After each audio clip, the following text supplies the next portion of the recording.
tired, I don't do it. Welcome to the Fairfield Community Arts Center and the final production from the Fairfield Footlighters, Songs from the Tall Grass.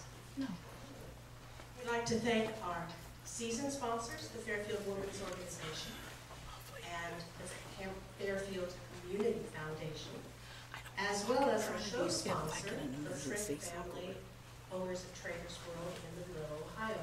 They helped underwrite the whole show. And we'd also like to thank our season subscribers. I think you're in for a special evening. Of all the musicals I've ever done, this is my favorite. And I hope by the end of the evening it will maybe be one of yours. It's all about family and the connections to the past. Hope you have a laugh or two. Maybe think of a person who helped bring you to the spot where you are today. This is George Alexander Minier, 1824 to 1903, a coal miner from West Virginia. He's my great-great-great-grandfather. Now see if you come to the other shows, you'll get to see the other pictures too. But he also survived a coal mining accident where he was buried underground for 7 days. So they were very, very strong people. I hope you enjoy the show. Songs from the Tall Grass.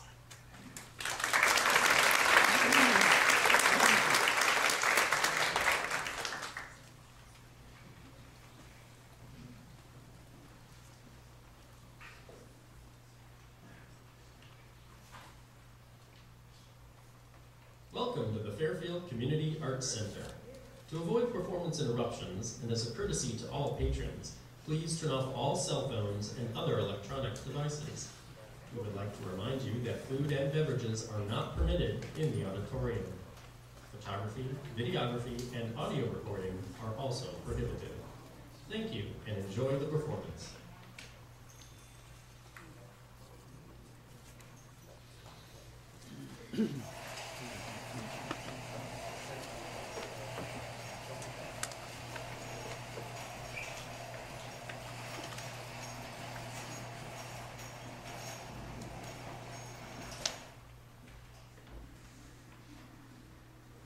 Last summer, I had a brilliant idea. My wife and I would take our kids in a car trip from our home in California to Oklahoma. I'd show them the land their ancestors came from, and together we'd explore our rich and inspiring family heritage. Dad, do we have to go? Yes, it'll be rich and inspiring. Like all men of vision, I encountered some who were slow to appreciate the genius of my idea. Anyway, as we were loading a summer's worth of belongings into our minivan, I thought about my ancestors loading everything they owned into a Conestoga wagon or prairie scooter. The trip west would take them months, so they had to pack everything necessary to survive the long and life-threatening journey. Now that's pressure. I mean, how do you decide what's vital to bring and what you can leave behind? I'm not going by my boombox and CDs. I'm bringing my iPod, my Xbox, my Game Boy, and my drum machine. It was at that moment I realized that I too had a long and life-threatening journey ahead of me. By day 3 of the trip, my brilliant idea turned into, what the hell was Dad thinking? But as we drove across Oklahoma and all the other prairie states, we started collecting old journals and songbooks that dated back to the times of the first homesteaders. And as we read these stories and sang these songs, I watched my children start to feel a new connection to the family that came before them, to those people who came before us all. You see them too, right? Good. Sometimes I worry. It was the songs that brought them to life more than anything, singing the same words they did over 100 years ago. And I realized that back then, songs weren't just something you listened to. Songs were something you made, something everyone made. I asked my grandmother about that, and she showed me a journal entry written by my great-grandfather. It seems you hear music in every house you come across. They say 1 out of every 3 homes has a piano or organ. Come up an evening, we all stand around the piano and sing. It doesn't matter what your voice sounds like, you just join in. And if you can't carry a tune, you make up for it by singing louder. When I was real young, we lived in a 2-room house. made of sod with canvas for a window. Some days, snakes, bugs, and rain would just come right through the walls. Every night, for our relaxation, Papa would pull out his violin, and Mama would sit at her parlor organ, and we would all sing.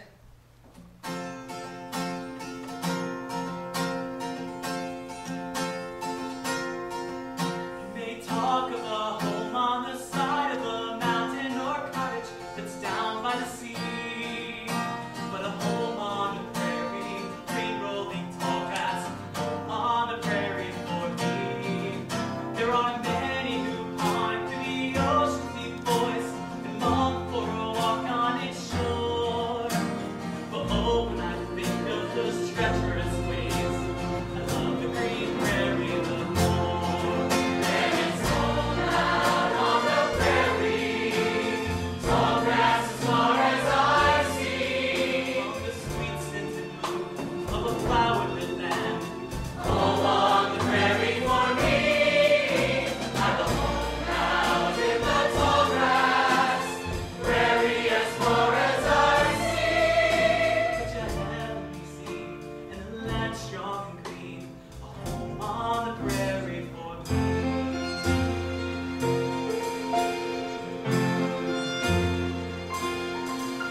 There are hardships enough in this life way out west. All the while the fields earnest and free.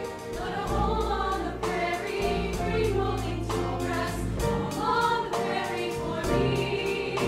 All hail to the hearts who so honestly toil to build a new life in the West. May the angels of freedom smile down on their work. The prairie and them shall be blessed. And it's home out on the prairie, tall grass as far as I see. And the sweet scented bloom of a flower-lit land. Home on the prairie for me. I've a home out in the tall grass, prairie as far as I see. Land, finding a new way home. Land, finally to call home. You on the prairie.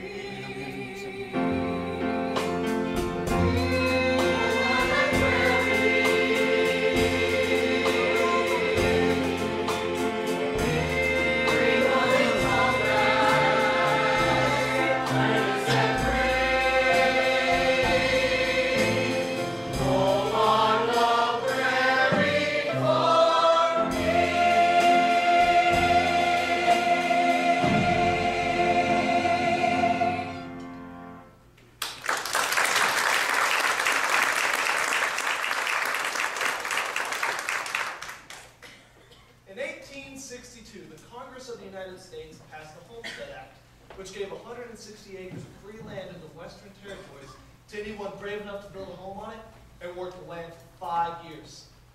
And on the strength of that promise, I got a brilliant idea. I packed up my wife,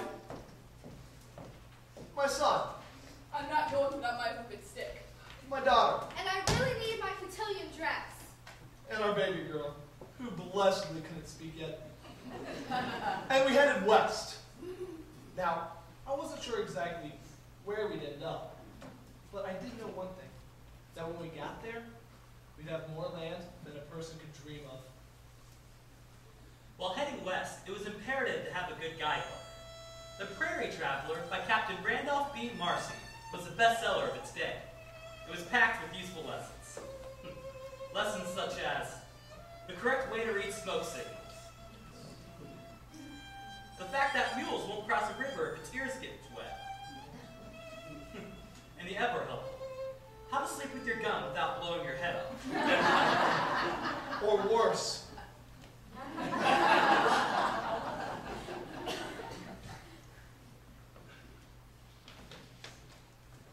Yeah. What a thrill it is to finally be on the prairie. For as far as I look, I see no mountains, no trees, only grass. It grows 10 feet high in many places. A man on horse could get lost in it and ride for miles without ever knowing where it would end.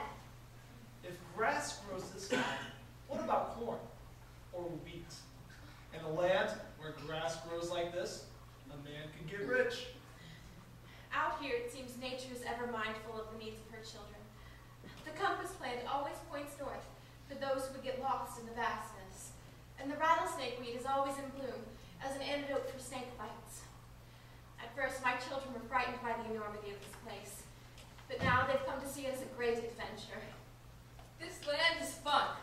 No fences and there's hunting everywhere. Me and my new friends like to play buffalo bounce. Some days when you're out hunting, you come across a dead buffalo that's plumb swelled up from the heat.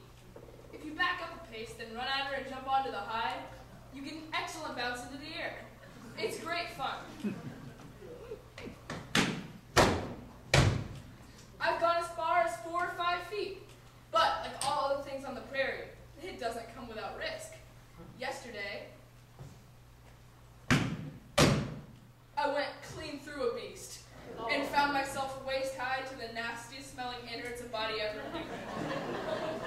Not even my coon dog would come near me. And as if that weren't enough, Mama made me help my sister with the washing. Ha ha. Hey, stop it, you two. Do you want to get out and walk? All right. The wagon didn't go very fast, so we spent most of the time walking anyway. Well, we don't mind.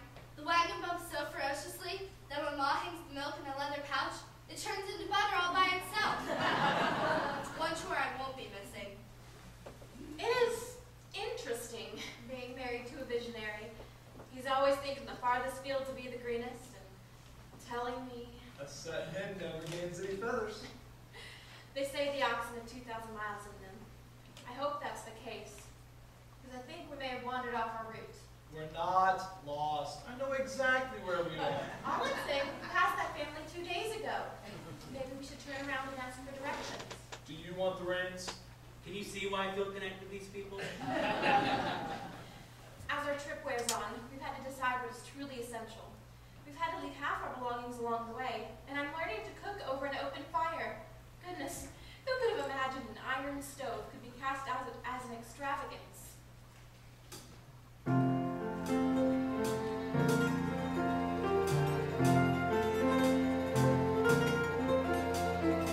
Eyes like the morning star, cheek like a rose. Mama was a pretty girl, got nights in row.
What an assortment of neighbors we have.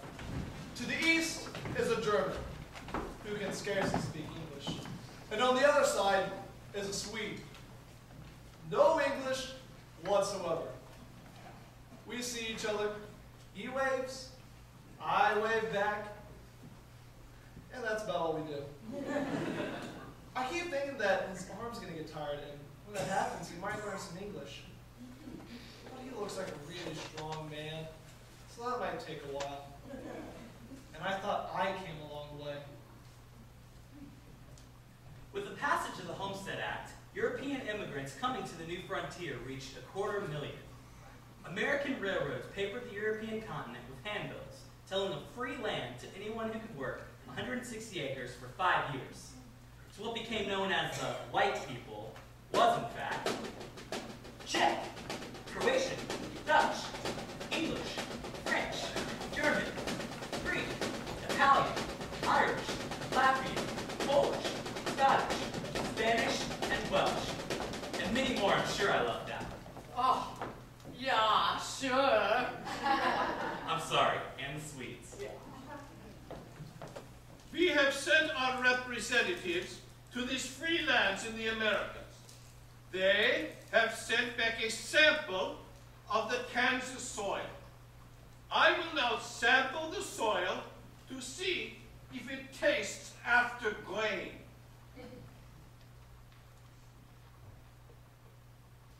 I am pleased to announce we are going to America!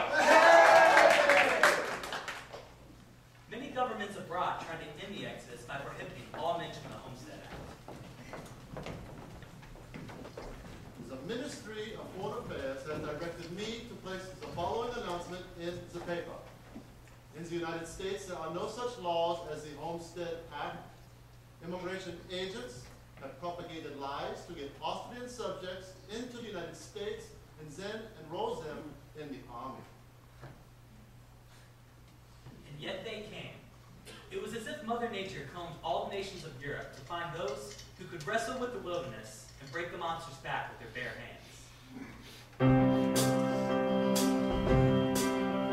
Frank Baker's my name, no bachelor I am. I'm keeping a batch on an elegant land. You'll find me out west in the county of Blaine, starving to death on a government claim. Me house is into the national soil. The walls are erected according to oil. The pixel roof is flat and plain, so I always get wet when it happens to rain.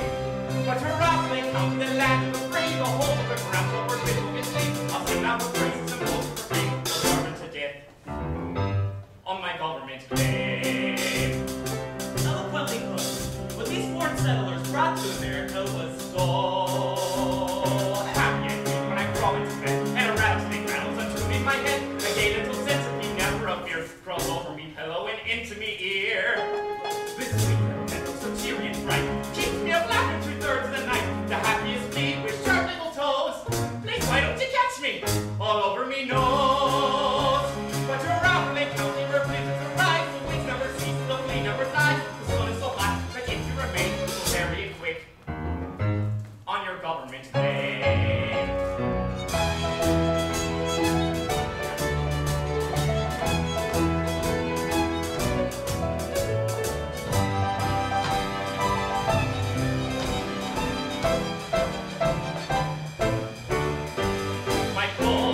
straw piled high with no wood underneath. It was the only place for small animals to get warm, so mice, cats, and even dogs often lived up there, which was a bad idea in the rain. The straw would become so slippery, the animals would literally fall through the roof and into the house. Hence the expression, it's raining. I now have a window in my house. It is a fine thing to have a thatched roof and a canvas floor, but pinch me silly, I now have a window in my house. All who pass by stare at the wonderful phenomenon. A glass window in a sod house. Oh, I can't wait to surprise my good friend Emma with this news. Oh my! How Nellie's grown! Say, look at those clouds, Emma. You think rain's coming? Well, we could do with a little... A window? Oh, dear Lord, you have a window! A glass window in a solid house. May I touch it? Of course. Carefully. Not only did she get to touch the window, but she got to borrow it, which would help her prove up residency with the government inspectors. That looks good. Can I have a bite? Just one. Promise? Promise. Hey, you promised! Give it back! Get up, you two. I want my biscuit! I want my biscuit! Back then, there was no question about it. You shared with your neighbors. Because what you might have today, you may be needing tomorrow. And if you didn't share, you'd be subject to a righteous shunning. Or worse, a song sung at you by children.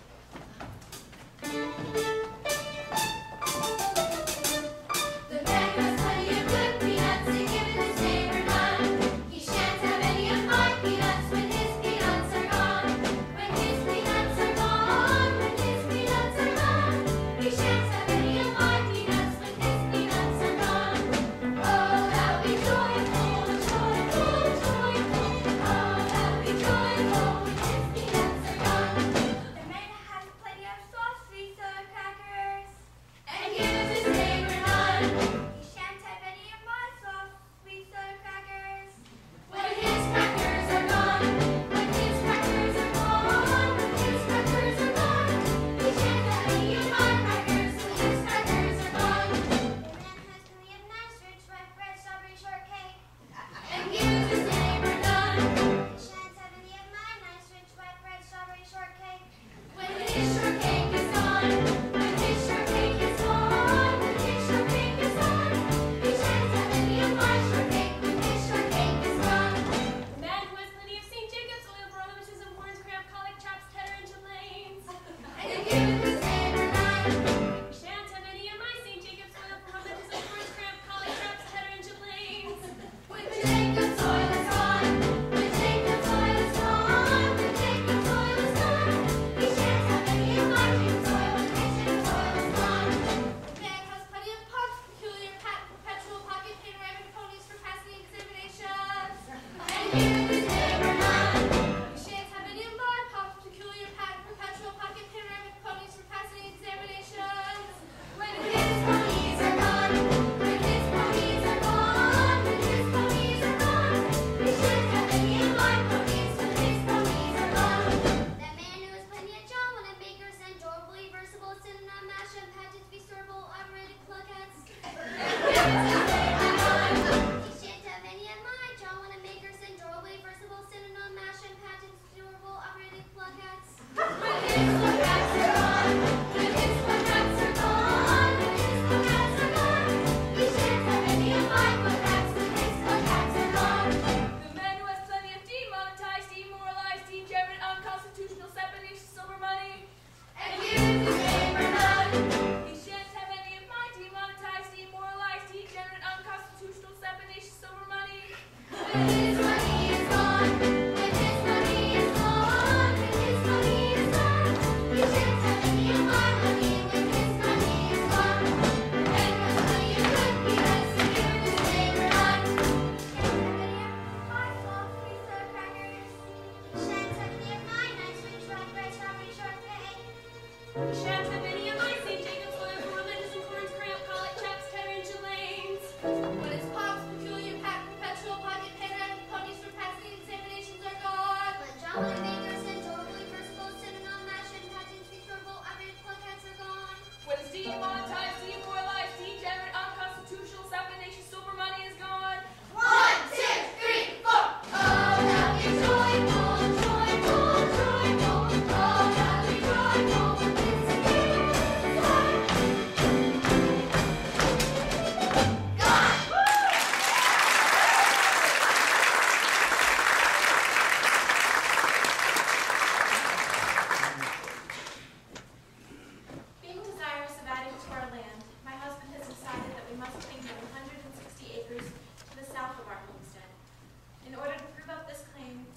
member of our household, and is going to take up residency there for a year. Since our son is too young for this task, the only one available is our eldest daughter.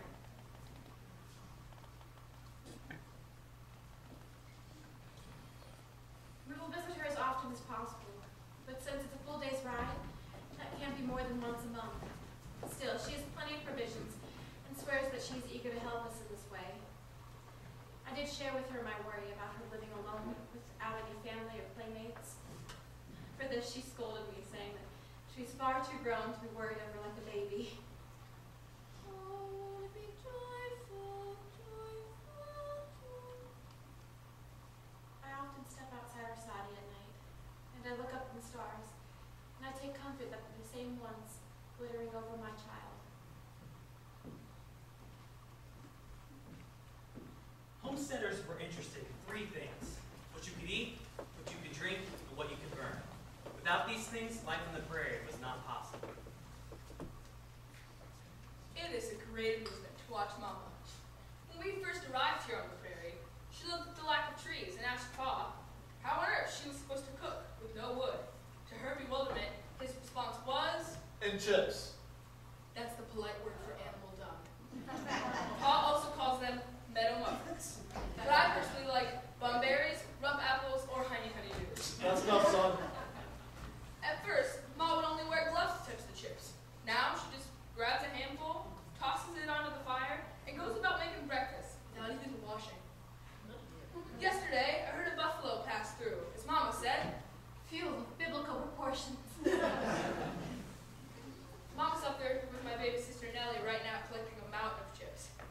It's hard to believe she's going to grow up knowing nothing at all about life back east. So I've taken to calling her a little prairie native. And when I do, she just laughs and laughs.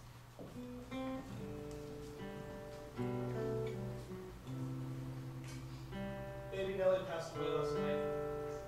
She got a really bad fever.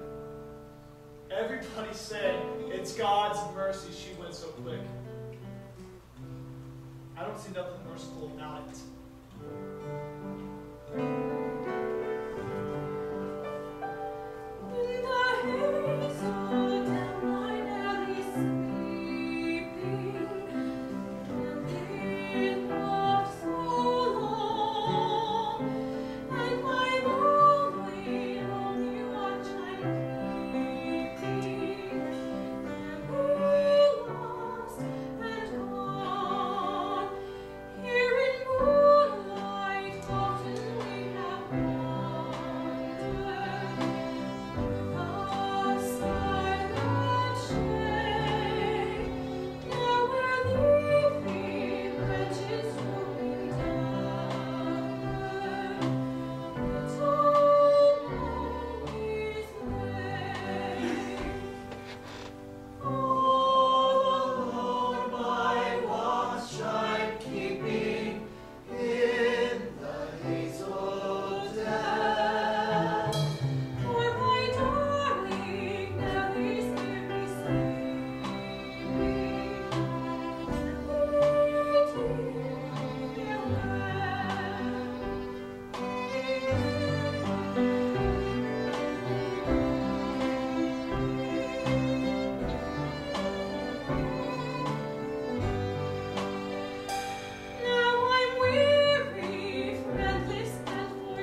the Arapaho, the Apache, the Chickasaw, and Cherokee Indians, to name a few. Relationships between whites and Indians were strained, often leading to terrible battles and much death. However, as in all tragic conflicts, we could uncover moments when both sides could look each other in the eye and treat each other as human. My neighbor's daughter was getting married, and we had gathered to celebrate the day when a group of Indians rode by, very close range. Their leaders were robes bare in buffalo skin, their eyes painted black, arms scarred. Some of the men, including my husband, tried to calmly reach for their guns, when a little Indian girl broke from the group and walked directly to me. She was quite taken with my little hand mirror. She would laugh when she saw her quick brown eyes twinkling in it. I could not bring myself to make her part with it, so I let her keep it, although it was my only possession that belonged to my mother, and one of my only remembrances of home.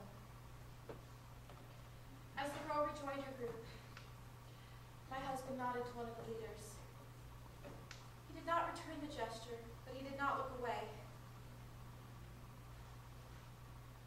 It's incredible to think that within this climate of mistrust and violence, that relationships between whites and Indians can sometimes be romantic. A young woman named Vinnie Reed lived in the Oklahoma Territory. A gifted writer, musician, and sculptor, she wasn't bound by convention in matters of work or lust. Before leaving for Washington, D.C., where at the age of 18 she had been commissioned by Congress to sculpt Abraham Lincoln, she was given a poem by her Cherokee suitor, John Roland Rich. She set its words to music. I love thee as the soaring bird, the bright blue mornings when he sings, encircling, circling melodies, with heaven's sweet sunlight on his wings. I love thee as the billows love in tropic land the pearly shore. They come and go, they come and go, with answering kisses evermore.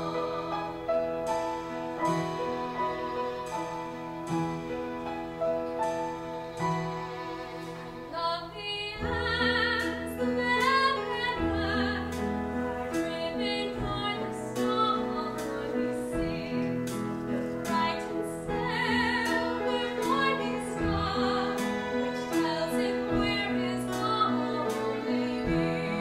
I love and ever shine, thine eyes their bright and glorious light dwells in my soul forevermore, living beneath the depths of mine.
The first white men on the prairie were trappers and scouts, a colorful lot with names like Jeremiah Liberty Eaton Johnson, who after he killed his enemies would, well, let's just say there's a reason he wasn't called Jeremiah Give Him a Decent Burial Johnson. These people thrived on extremes in work, play, and apparently food. Oh, and one more thing. The story you're about to hear is absolutely true. Oh my darling, oh my darling, oh my darling Clementine. Whoa, hey there, fella. Ma'am, why are you so happy? I've been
kids to try fish.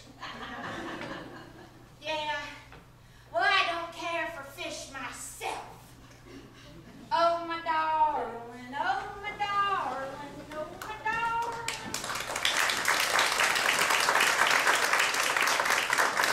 For settlers on the prairie, hardship was a part of everyday life. What happened here? There was a storm. My house fell down. Oh my gosh, your house fell down! You gonna be okay? Yeah, it's just, what will you do now? Put it back up. This is what I'm talking about. Terrible things happen. A farmer could work for months breaking up ground as tough as concrete, for it all to be destroyed in seconds by hail, tornado, or a flood. And they just put up with it. But the one thing they wouldn't put up with was complaining about it. Excuse me, how do you do it? I mean, don't you ever feel like sitting down with a therapist and talking about it? Talk about what to a what? Talking about your troubles. What good would that do? It never pays to fret and growl when fortune is our foe. The better bred will look ahead as through the world they go. For luck is work, and if you should, do not lament your doom. Concede the play and yield the weight, so better men have. It never pays to fret and growl. It never pays to fret and growl. It never pays to fret your spleen. It never pays to fret your spleen. Pop was returned from a rabbit hunt when a rattlesnake struck him in the heel. Pop was looking naturally right off. The nearest doctor was 25 miles away. Mama told me to go catch a chicken while she ran to the house and grabbed a cooking knife. Using that knife, she cut a big X across the back of Pa's heel. Then, she grabbed that chicken and cut it behind and below the wing. She inserted Pa's heel right into that live chicken. The chicken died right away, its meat turning greenish black. By the time Ma was finished, 17 chickens lay dead in the yard. But not my Pa. He wasn't even sick from that snake bite. How's the foot? Never better.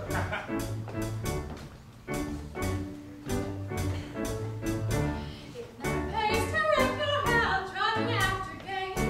You've been sold if you think gold is cheaper bought with pain. A humble work, a cozy work, between Stephen Kings.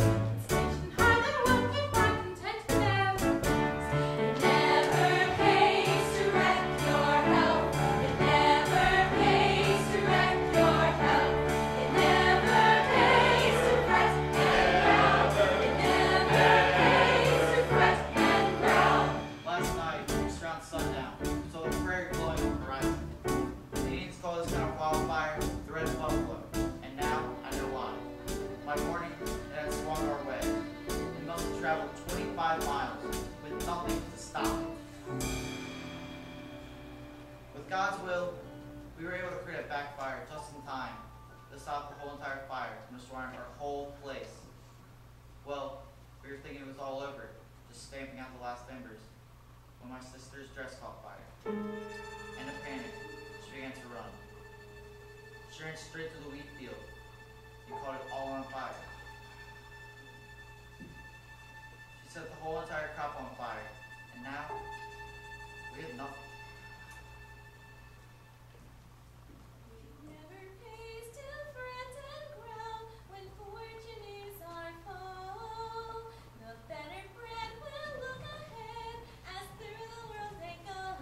The good and pure alone are sure to have prolonged success. For what is right in heaven's sight is always sure to bless. It never pays to fret and growl. It never pays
stumps outside the Saudi are 4 inches deep today.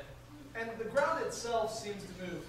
And when you take a step, it makes kind of a crunching noise, kind of like you're treading on fresh snow. They devoured every green thing as far as the eye can see, including the green trim on my wife's dress. The ponds and streams are so full of their waste, the water is no longer drinkable. The cow's milk is ruined. The chickens are foul from eating these creatures. Their eggs are no longer edible.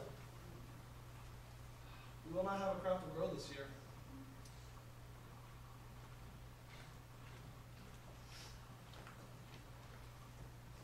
Dear Senator, we have done everything in our power to rid ourselves of this boll weevil. But I'm now sorry to report that all the crops in the entire northern and eastern parts of Texas and Oklahoma territories have been completely wiped out. This boll weevil is the nastiest, most stubborn, obstinate, persistent, and resolute critter to ever shame these parts. Apparently, we are not the only region to suffer from this voracious critter. My associates up north tell me this will certainly turn out to be the most costly insect in the agricultural history of our country. Sincerely, Alfalfa Bill Murray, Governor, Oklahoma Territory. In coping with the devastation of the boll weevil, settlers seem to have a different philosophy. If you can't beat them, sing about it. Boll weevil. Boat 1, you got something for me? Not bad. How about boat 2? All right, boat 3, what do you got?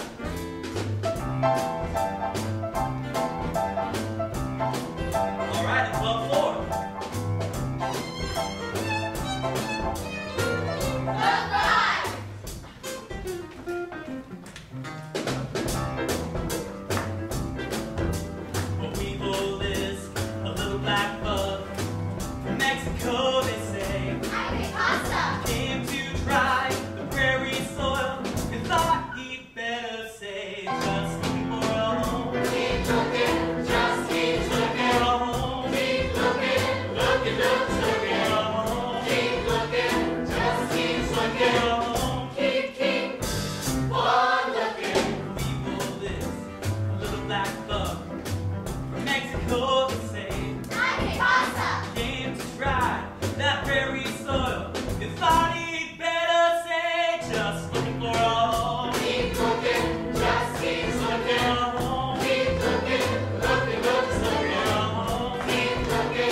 farmers to ship their crops back east.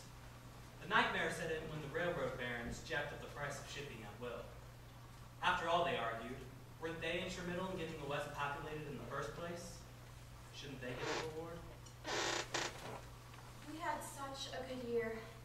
Father and our boy worked so very hard to bring in the wheat as dry as possible. The bugs and weather favored us.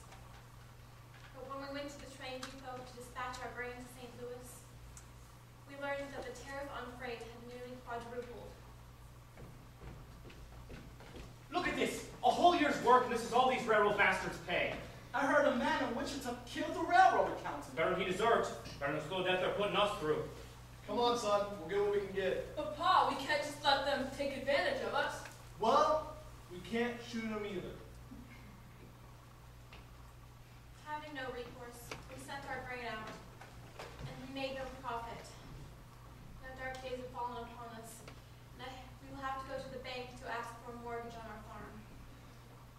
I fear the worst. The banks picked up where the railroads left off. The fact is they formed a rather sinister partnership. When a farmer couldn't make money, he had to take out a mortgage against his rich land to borrow meager cash for next year's crops. This cycle of debt often led to one conclusion. My homestead deed says this land belongs to me and to my heirs, to have and to hold forever. Well, the banks are kind of getting in the way of the forever part. Yesterday, the sheriff and that banker, they came to my house and told me I had 2 more days to pay the balance on my note. Unless I find gold in this land, it's not going to happen. My wife is very ill from it all.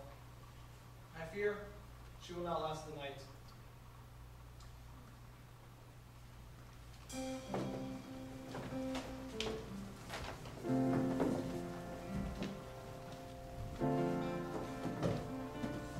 My family, if you're reading this will, it means the worst. I'm so regretful, my dear ones, for taking ill and not coming back from it. Only good news for me is they probably don't have bankers in heaven. Children, take care of your papa as best you can. He is a good man. He needs your help now. I leave my quilting and sewing things to my daughter, and the silhouettes of my folks to my son. God bless you all. Love, Mother.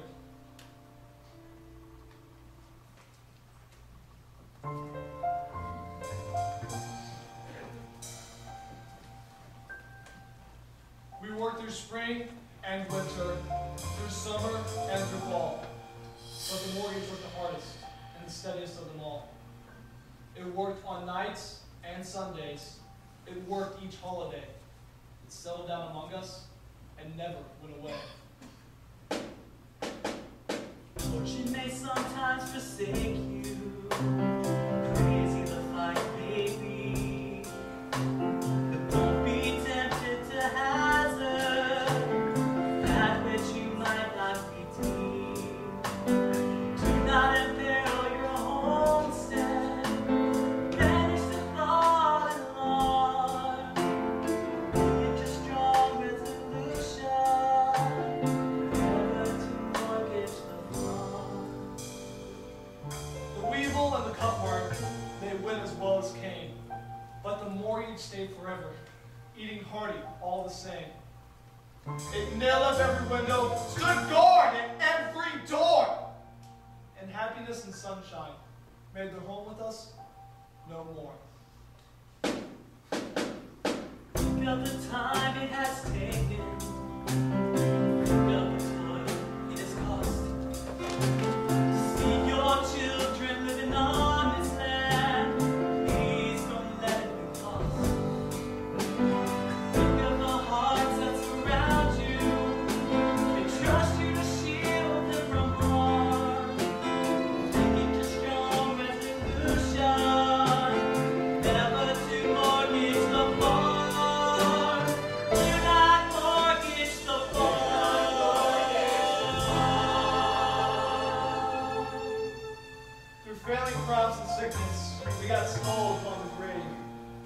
dark day came upon us, when the interest wasn't paid. Then there comes a sharp foreclosure, and I kind of lost my hold. And then, weary and discouraged, the farm was cheaply sold.